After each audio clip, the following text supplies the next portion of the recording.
Abubakar, the APC is alleging that they helped themselves to Nigeria's property during that period. And we know that even during that period, I'm sure you recall clearly when former President Obasanjo said, for what he knows, he will not allow the ticket of the PDP in 2006 to go in the direction of his then vice. So the issues are there around you dabble me, I tackle you. This gives Nigerians the opportunity to x-ray all the issues. Some are saying it's a smear campaign on either side, but it gives us opportunities as Nigerians. We look at the candidates, we dig up the issues, and we present it before Nigerians to make their choices across the 18 presidential candidates. I wish you good morning, dear listener. I think the issues surrounding the Chatham House and the special purpose vehicles they'll go together. Amici. Peter Obi spoke stingily yesterday at Chatham House as one of. What do you mean by that? One of his aides described his presentation as very stingy, as he didn't delegate his support his men to be responding to some questions like the APC presidential candidate did, Alhaji Bola Ahmed Tinubu did when he was at Chatham House. And he said that is what it is. When you are a leader, you take responsibility. You tell us what you do. Any questions that come around, you answer them confidently and boldly. Some will say a good leader should also know how to delegate. Yes. Because the presidential power is all about delegating. It's not for you. Yes, he's not yet a president. He's a candidate heading for the office of the president. When he gets to the presidency, and he can now delegate people to carry out his vision and mission for the country. As it is now, he is a candidate and he's telling us what his vision and mission is. He's going to ensure power sector works. And one thing that's striking in his presentation at Chatham House, Amici, was him saying that he was going to resign if eventually he discovers that his running mate, Dirty Baba Ahmed, is found to be corrupt. Giving him accolades that he was the only House of Rep member then that didn't buy a government property, and so many other issues, or so many other positives he narrated about his running mate.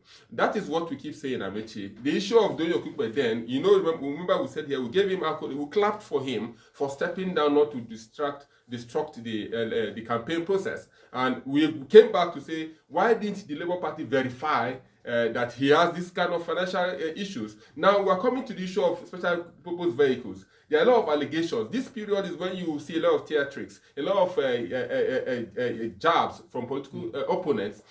Are they true? Are they verified? Are they what Nigerians want to hear? It's just among themselves they are saying these things. Later on, you hear that other political parties candidates have some skeletal or suspected skeletons in their cupboard. The man, Michael, that released the article Gate, how sure are we that he was an aide to the former vice president? Well, the issue is that the Chatham House thing now, TV, is Chatham House a prerequisite for any Nigerian president to go there and speak? Must we go there? Now, Bola Tinubu has gone there. Peter Obi has gone there. Musa Kwankwaso will be there. And they told us they've extended an invitation to Atiku Abubakar with no response yet. And even the INEC chairman. Yeah, INEC chairman will be there. There's another person from Nigeria that will also be there. We saw how the NSA before the 2015 election also went there. Can't we go to Nigerian Institute for International Affairs in Lagos and address the world, the media? We invite the world media. Must we always go to Chatham House? Is the thinking among the political circles, among the candidates and the political parties, is that once they address the Chatham House, the 10 Downing Street, that's the British government is behind you, and by implications, their cousins in the US are behind you? Is it not our way of submitting to imperialism, post-colonial influence, undue post-colonial influence on all of us? Yes, you can also bring it home. When there's an election in Liberia, their major candidates will come to Nigeria. But yes, it happens in international relations. But at some point, are we not old enough to take our destiny into our own hands? There are lots of think tanks in Nigeria, just as the Chatham House. Can't we say, let's promote our own and let's play down less on running to London for all these issues? Amici, good morning to you. Good morning, listener. I hope you are aware that we're hardly having a presidential debate ahead of the 2023 elections. That speaks volumes. We've seen and heard and read the position of some of these candidates on some of these issues. Clearly the issue of who runs the Nigerian Institute of International Affairs, who makes the appointments, is there. The issue of objectivity, subjectivity, and all of that. The truth of the matter is, whether we like it or not, a number of Nigerians are already aligned. You need to speak with somebody a minute or two to know which position he or she is. Over the weekend, I decided to. They say every man is a political animal. Over the weekend, I decided to use public transport in Abuja, and immediately we get talking, and the conversations, were very interesting. In fact, the first one I boarded, said, look. Immediately I got in, the first question was, do you have your PVC? And I was so impressed. Who was interrogating you? Yes, it was actually the driver. The driver, yes. But so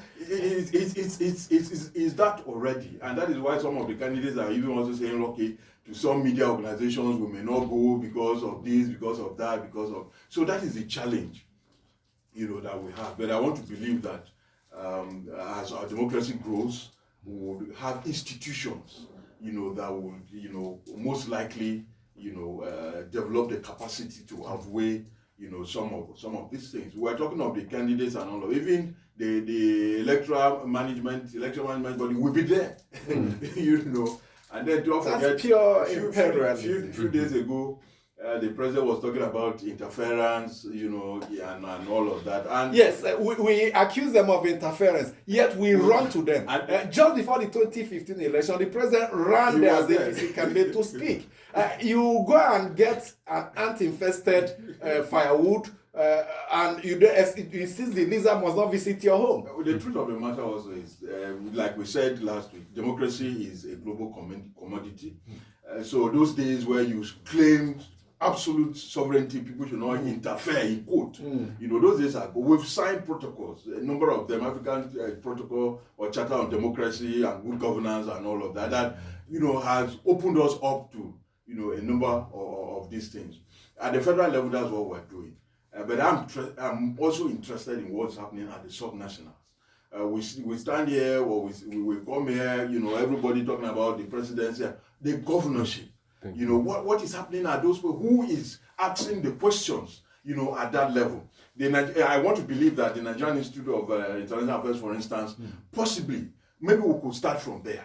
You don't forget, even in US and all of that, we've seen universities, hold presidential debates, and all of that. So, our universities, for instance, can we have a number of them come to even local government elections and start talking so that we develop this thing together. Democracy a US think tank predicted that we will disintegrate Nigeria during the 2015 election.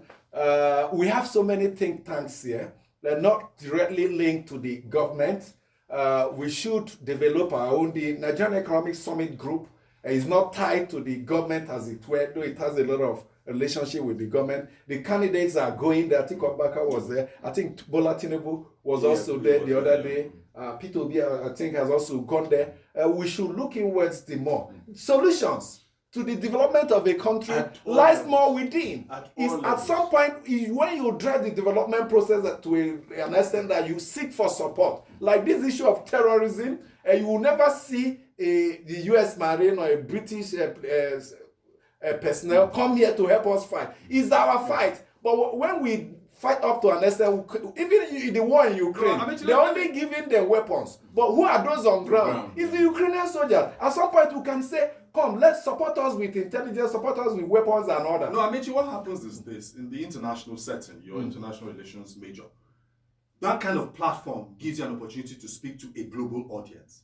There are correspondents from all over the world in London who go to the Chatham House to follow up on what's happening. So all of these persons from Nigeria who go there it gives them a leverage, not just to appeal to the Western nations, but also to other persons, yes, who can say, okay, what are we saying? Because the people out there, I don't know why you've seen that video recently of someone, young man, he's Somali in origin, but I think he grew up in the UK, who said that, look, he was asking his classmates, can you name 5 countries in Africa? And you saw the fumbling amongst all of them. So when you have a forum like that, people look up to it and information flows there. So I think we shouldn't rule it out totally. But quickly, we don't have diaspora voting at the moment. So who are you appealing to? We have the NIPS in Jos.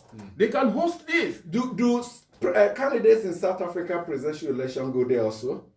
What of Ghana? What of these other countries? It's a global countries? stage that tries to capture the Commonwealth of Nations. Is it peculiar to Nigeria? No, the Commonwealth of Nations. The Australian election, when it's time, do they go to Chatham House? Let's welcome Ehizoje Momo. Good morning, Amici, and good morning, colleagues. The issue of going to Chatham House for me, all of these things, I think, at the end of the day, for me, is packaging. Because whether you like it or not, when we invite these persons to our own platforms, they don't come. Why? I don't know. But if the presidential candidates, there was a time we were trying to do these debates, Amici, bring these guys, bring these presidential candidates to debate about issues, or come and talk about issues with regards to the election. But you see that some of them will come, others won't come. Once we begin to accept our own product, once we begin to, because in Nigeria we have all these correspondents. I hear there are foreign correspondents in Chatham House.